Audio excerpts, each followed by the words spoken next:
મતલબ આજે આપણે ઘણું બધું શીખ્યા. આજનો દિવસ મતલબ જે લોકોનો ઇન્ટરેસ્ટ આ ફિલ્ડમાં છે એના માટે તો આજનો દિવસ એટલે બહુ મસ્ત દિવસ કે એ લોકોને ખરેખર ખબર પડી કે લાઈફમાં કયા વેમાં જવું, કઈ ફિલ્ડમાં જવું. અને ઓન્ટરપ્રિનરશિપ એટલે એવી વસ્તુ કે પોતાના આઈડિયા, પોતાના થોટ્સ પોતાની માટે જ નહીં, સોસાયટી માટે, મતલબ જે આજુબાજુના લોકો, કન્ટ્રી, એના માટે આગળ મૂકવું. સ્પેશિયલી એઝ અ ગર્લ, અને આપણે બધા ગર્લ્સ છીએ.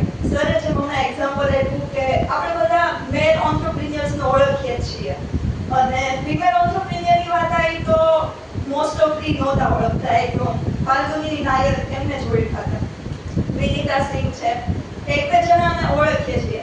એવી જ રીતના સ્પોર્ટ્સનું સર એક્ઝામ્પલ આપ્યું હતું કે મોસ્ટ ઓફલી આપણે ક્રિકેટમાં મતલબ જે મેન હશે એમને ઓળખતા હશું કે વિરાટ કોહલી, શુભમન ગિલ, અભિષેક શર્મા, હમણાં પાકિસ્તાનની મેચ થઈ, ઓળખીએ બધા. પણ જ્યારે ફિમેલ ક્રિકેટરની વાત આવે તો આપણે નથી ઓળખતા. કેમ કે આપણો ઇન્ટરેસ્ટ છે ને એ સાઈડ છે જ નહીં. અને આપણે એઝ અ ગર્લ, આપણે ગર્લ્સમાં જ કોઈ આપણે રોલ મોડલ નથી.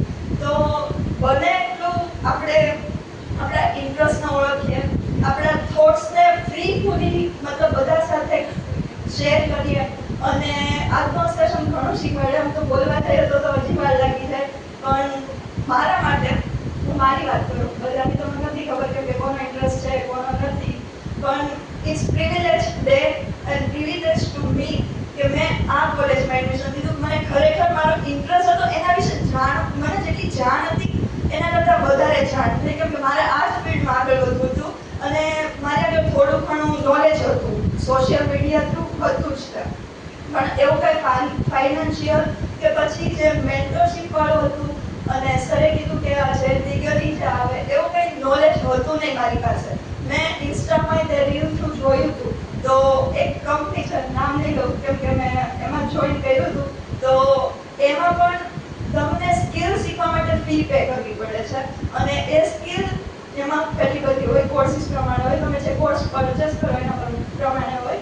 તો એ કર્યા પછી તો ગેરંટી નથી હોતી કે તમે એમાં આગળ વધી શકશો કે નહીં. અને એની ફી 20,000 પ્લસ હોય છે. મતલબ શ્યોરિટી હોતી જ નથી કે આપણે એમાં સક્સેસફુલ થશું કે નહીં.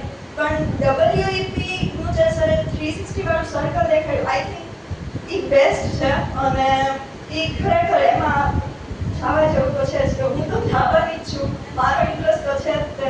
તો બને તો વિચારજો અને જોઈન કરજો, કેમ કે આપણે છીએ એટલા યુથમાં બોયઝ નથી કે પછી મેન નથી. આપણે આગળ વધવાનું છે. આપણે આગળ વધશું, એક જણ એન્કરેજ થાય તો બાકીના 5 જણને એન્કરેજ કરવું એ આપણી આમ રિસ્પોન્સિબિલિટી બને છે. તો મોટિવેટ પોતાને કરતા રહેજો અને ઇન્ટરેસ્ટ હોય તો જેને જાણ નથી એના સુધી જાણ કરવી એ પણ આપણી રિસ્પોન્સિબિલિટી છે. અને પ્લીઝ જોઈન કરજો. Thank you.